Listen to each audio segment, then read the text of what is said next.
আচ্ছা দাঁড়া তো, দাঁড়া দাঁড়া দাঁড়া। আচ্ছা মেলার যাওয়ার সময় আপনারা আমাকে 3 ভাই গুনে দিছিল। এখন 1 2 আরেকজন কও। দাঁড়াও তো আমি একবার দেখি। 1 2 তোর যা আগে কইছিলাম তুই হাত ছাড়বো না, তোরা হাত ছাড়া দিল কি জন্য?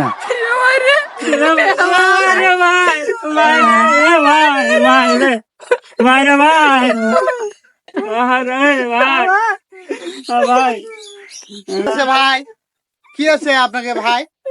ভাই মেলার যাওয়ার সময় আব্বাই 3 ভাই গুনে দিছিল ভাই। এখন দেখি ভাই আছে 2 ভাই, আরেক ভাই নাই ভাই। আহারে এটা একটা কথা। আচ্ছা ঠিক আছে, আপনাকে এক ভাই আমি খুঁজে দিচ্ছি, কিন্তু টাকা পয়সা রাখবো না। ভাই টাকা পয়সা তো মেলার থেকে শেষ হয়েছে ভাই। আছে ভাই, আছে মোবাইল গুলো আছে ভাই, আছে মোবাইল গুলো দেন ভাই। আচ্ছা ভাই ঠিক আছে, আমি গুনে দিচ্ছি। হ্যাঁ 1 2 3, এই যে আপনারা 3 ভাই পাচ্ছেন। হ্যাঁ ভাই, হ্যাঁ ভাই। তাহলে ঠিক আছে ভাই, থাকেন। হ্যাঁ